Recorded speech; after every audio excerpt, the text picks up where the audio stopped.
हीरे की कीमत, दोस्ती की कहानी। बहुत समय पहले एक आश्रम में रहते थे 3 गहरे दोस्त, श्याम, जुगल और प्रकाश। उनकी दोस्ती इतनी गहरी थी कि पूरे आश्रम में उनके किस्से मशहूर थे।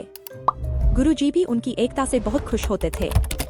वे साथ रहते, पढ़ते और खाते थे। आश्रम में एक राजकुमार भी शिक्षा प्राप्त कर रहा था। वह अपने राजसी ठाठ में रहता था और तीनों दोस्तों को हीन भाव से देखता था। एक दिन जंगल में भ्रमण के दौरान राजकुमार ने चमकीली चीज देखी। करीब जाकर देखा तो वह एक छोटी सी चांदी की डिब्बी थी। डिब्बी खोलने पर उसने पाया कि अंदर एक बिल्कुल हीरे जैसा चमकता हुआ पत्थर है। राजकुमार लालच में पड़ गया। उसने डिब्बी को छिपा लिया और मन ही मन सोचा कि यह अनमोल हीरा सिर्फ उसी का होना चाहिए।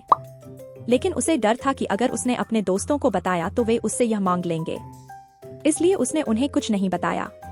कुछ दिनों बाद तीनों दोस्तों ने मिलकर फैसला किया कि मुश्किल की घड़ी में उनकी मदद के लिए एक खास निशानी रखनी चाहिए।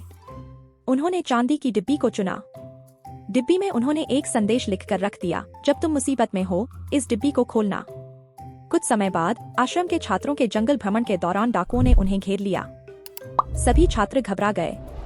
डाकू उन्हें बंदी बनाने ही वाले थे कि उनकी नजर राजकुमार पर पड़ी। राजकुमार को पकड़कर उन्होंने सोचा कि अब राजा से मोटा फिरौती वसूल सकेंगे।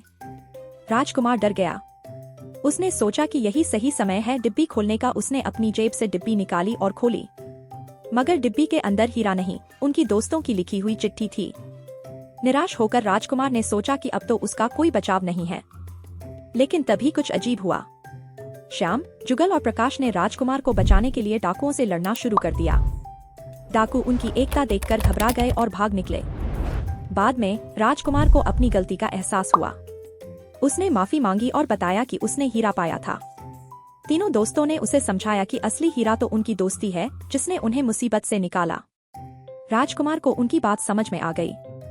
वह भी उनकी दोस्ती का हिस्सा बन गया। सीख: सच्ची दोस्ती किसी हीरे से भी ज्यादा अनमोल होती है।